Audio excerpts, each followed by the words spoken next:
안녕하세요. 행복씨앗입니다. 오늘도 시장을 정리하면서 하루를 마무리하는 시간을 가져볼까 합니다.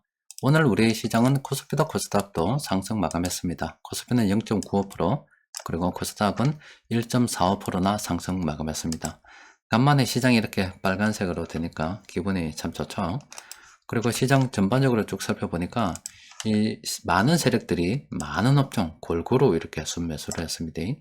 세력들이 저렇게 많은 업종 골고루 순매수를 한 것은 바로 일상에 대한 회복, 소비 회복에 대한 기대감이 아닐까 싶습니다. 우리는 코로나 바이러스로 인해서 지난 2년 1개월이라는 기간 동안에 사회경제 활동에 많은 제약을 받았습니다. 그런데 어제부로 그게 해제가 되었고 앞으로는 사회경제 활동이 예전에 비해서 많이 회복이 되겠죠. 2년 1개월보다는 회복이 될 거고 점차 그 코로나 이전의 그런 상황으로 점점 다가가겠죠. 오늘 뉴스를 보면은 일상 회복에 대한 기사들도 많이 나오고 있고 또 수확량에 대한 이런 내용들도 있습니다. 그러니까 사람들이 점점 많이 이동하게 되어 있습니다. 그런 분위기가 우리 시장에 반영이 돼가지고 사람들이 이동이 많아지고 경제활동을 많이 하게 되면은 기업들 실적이 좋아지지 않을까 그런 기대감이 시장에 반영이 되었다라고 볼 수가 있습니다. 여러분들께서도 그동안 좀 이동이 많은 제약이 있어서 좀 답답한 부분이 있었죠. 그러면은 앞으로 주말에 되고 뭐 요즘 날씨도 굉장히 좋잖아요. 가족들하고 밖에 나가서 놀 계획, 어디 한번 다녀올 계획 세우고 있답니까? 또 나가게 되면은 돈 쓰는 건 당연하고, 그럼 기관들이 저렇게 매수하는 거 충분히 이해가 되죠? 그러니까 우리도 지금 이 시점에는 그 소비 회복에 대한 어떤 기대를 좀 해볼 필요가 있습니다. 그래서 관련 종목들 어제도 정리해 드렸고, 또 최근 마감 시황을 통해서 우리는 이미 다 알고 있었잖아요. 그런 종목들 형편되는 대로 계속 물량을 모아가는 게 좋겠죠. 그런데 지금 당장은 저런 긍정적인 요인들이 시장에 영향을 미치고 있습니다. 그런데 마냥 좋은 소식만 있는 것은 아닙니다.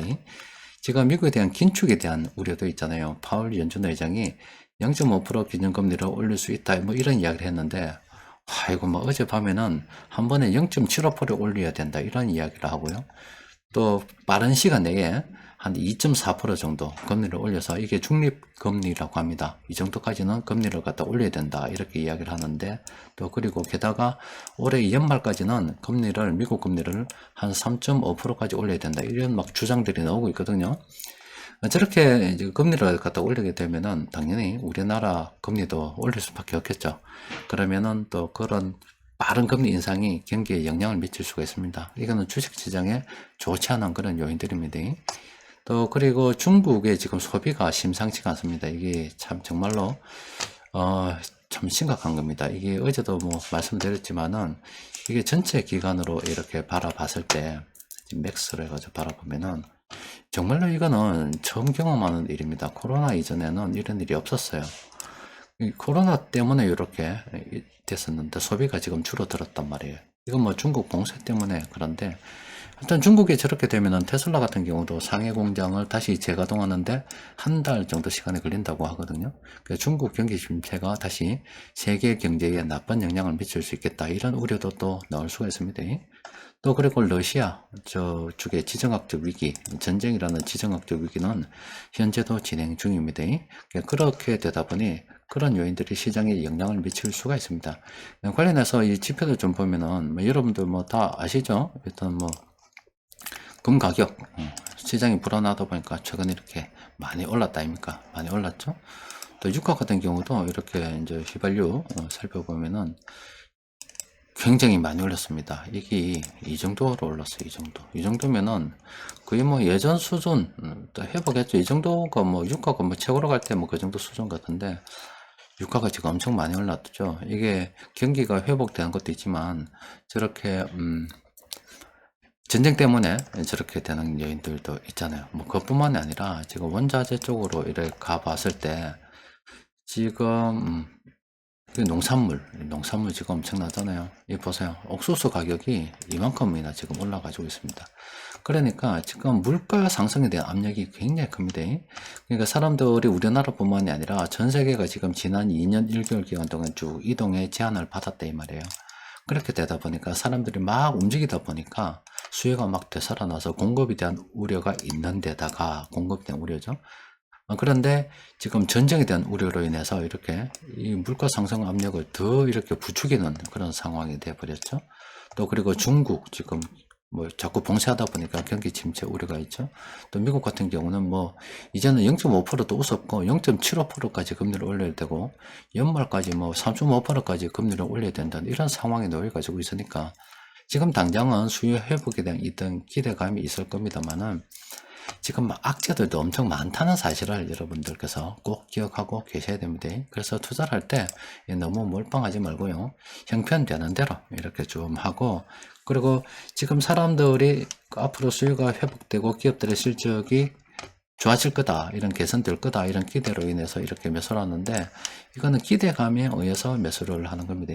그럼 저런 기대가 현실이 되려고 그러면은 이 기업들 실적은 이 1분기 실적이 3개월입니다. 이게 1, 2, 3. 그 다음 달에 쭉 나오고, 2분기 실적은 또 그 다음 달에 이렇게 나오고, 이런 식으로 나오기 때문에 지금 이때 4월 달에 이때 이런 기대가 반영이 되었을 때, 그러면은 이 실적이 적어도 이 2분기 실적이 나오려 그러면은 적어도 4, 5, 6, 7월 한 이렇게 7월 중순 말부터 시작해서 한 8월 정도 되어야, 적어도 8월 중순 정도 되어야 이 2분기 실적이 나온다 이 말입니다.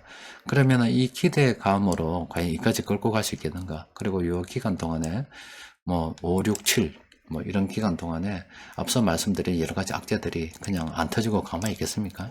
그렇기 때문에 앞으로 시장의 변동성은 계속 커질 수 있습니다. 따라서 너무 형편되는 데를 가긴 가되 좀 오르면은 적당히 좀 챙겨서 현금 비중, 주식 비중 잘 맞춰 가려는 노력도 꼭 하시는 게 좋습니다. 자, 오늘 세력들이 그래도 많은 업종 매수했기 때문에 관련 종목들 많이 있겠죠. 이 30개 종목은 오늘 세력들이 공통적으로 매수한 종목들입니다. 그래서 종목이 좀 많아서 이 플래너를 통해서 좀 정리를 좀 해보니까 뭐 전부 다 우리가 관심을 가져야 될 건 아니고요. 이런 종목들이 떨어진다는 건 아닙니다. 지금 그런데 지금 들어가기가 참 곤란하다 이런 거죠. 그래서 적어도 지금 현 시점에서 그래도 좀 싼 걸로 좀 찾아본다면 적어도 이 아래에 있는 이런 종목들이 이 위쪽에 있는 다른 종목들보다 그나마 좀 싸니까 이런 거 우리 공부를 좀 해보자, 뭐 그런 개념으로 접근하시면 되겠습니다. 그래서 저도 좀 정리해보고 괜찮은 종목이 있으면 올려드리도록 내일 장중수급 분석 시간에 올려드릴게요.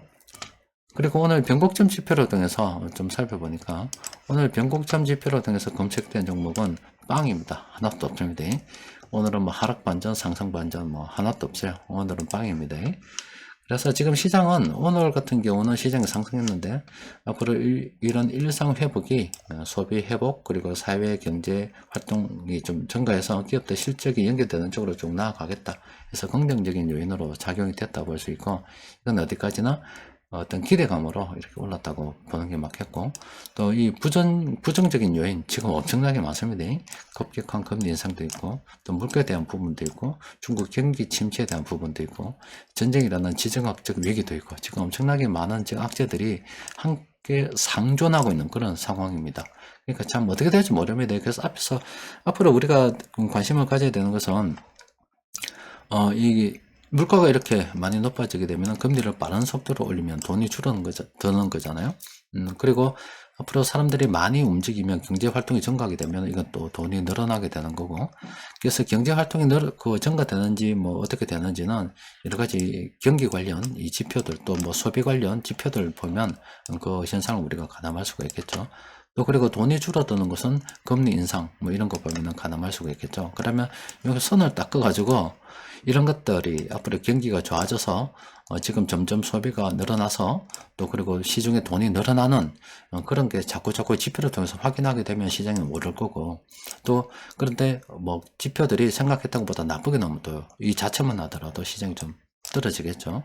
또 그리고 금리가 좀 빠르게 이렇게 오르게 되면 또 시장이 오를 거고, 또 금리가 이렇게 좀 생각했던 것보다 느리게 오르게 되면 긴축의 속도가 좀 늦다 그러면 또 시장이 또 안도 한숨을 쉬면서 좀 오를 거고, 하여튼 크게 보면은 이 돈이 줄어들고 늘어나고 이 싸움이고, 그 안에서도 생각했던 것보다 어떤 지표들이 잘 나오느냐, 잘 나오지 않느냐, 금리가 생각했던 것보다 빠르게 인상이 되느냐, 그렇지 않느냐, 이런 요인들이 계속 시장에 영향을 미칠 겁니다. 그래서 시장이 이렇게 상승할 때는 금리가 보통 이렇게 오른다 하더라도 시장이 상승할 때도 금리를 올릴 수가 있습니다.